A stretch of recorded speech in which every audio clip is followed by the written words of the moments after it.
Hello guys, good morning mga guys. Good morning everyone. Ito po, magagawa lang po ako ng content ngayon. Itong aking content ngayon, lang ito. Aking ano lang ito, idea. Tungkol po ito sa kay Pastor Kibuloy. Pastor Kibuloy. For content purpose lang only ito, mga guys. For content purpose lang ito.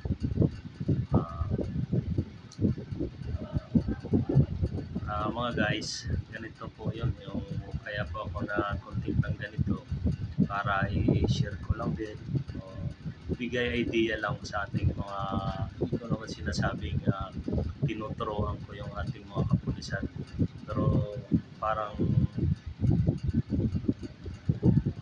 napapansin ko lang na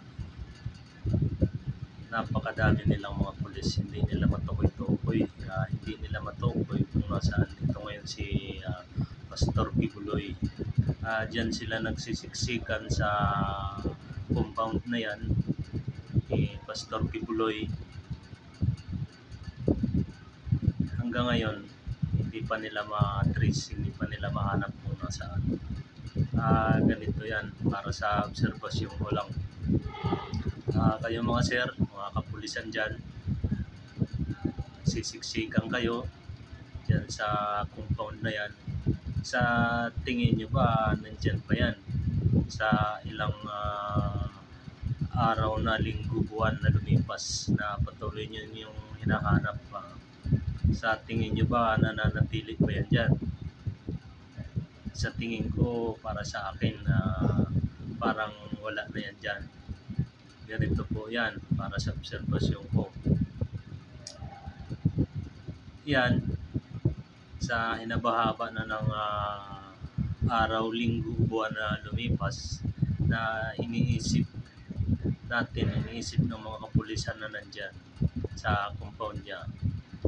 Siguro po para sa akin, sa tingin ko, wala yan dyan. Sasayang lang siguro kayo dyan ng oras para bantayan dyan o dyan maghanap.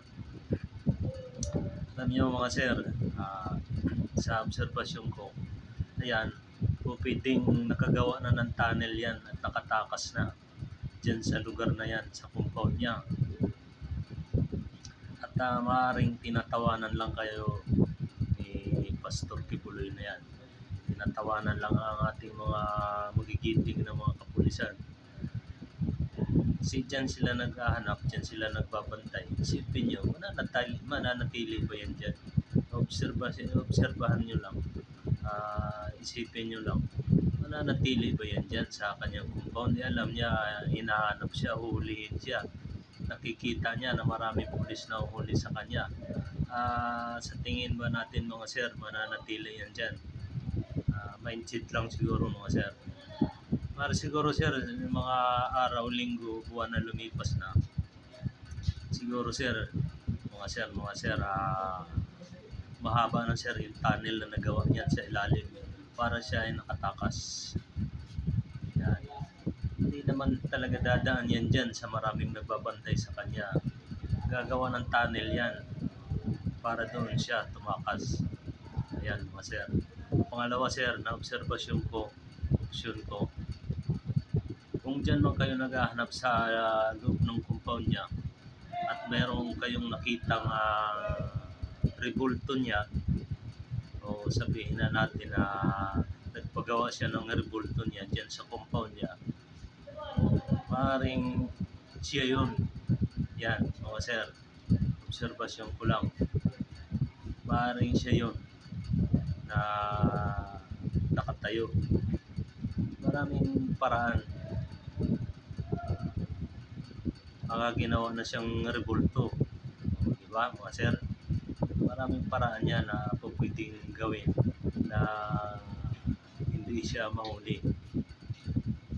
Yan mga sir. Yan, pangalawang idea.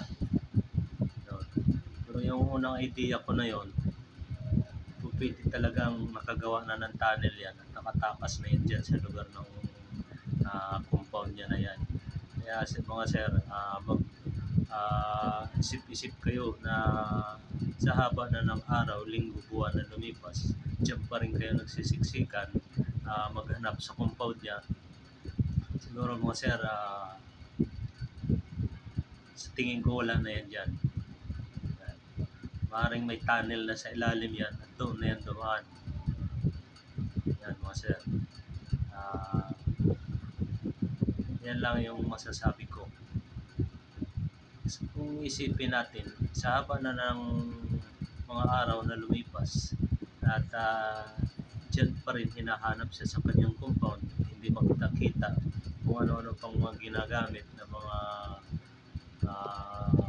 pang detect sa kanya, hindi siya makita, hindi siya mahanap. Po pwedeng nakatakas na yan, nakagawa na ng tunnel yan para makalabas siya dyan sa compound na yan. Sa dami ng mga tauhan niya na po pwedeng magubay, magawa ng tunnel, diba? Mga sir, mag-isip-isip din tayo, hindi yung pakitang tao lang, pakitang tao na nandiyan kayo nagbabantay. Isipin nyo, mahaba ng mga araw na lumipas, diyan pa rin kayo nakabantay, hanggang ngayon hindi nyo pa rin makita, diba? Wala kayong makita mga bakas sa kanya. Yan. Yan lang mga sir, yung aking obserbasyon. For content lang po ito. Yan, maraming salamat mga sir. Yan mga guys, gumawa lang ako ng video para sa content lang ito. Maraming salamat.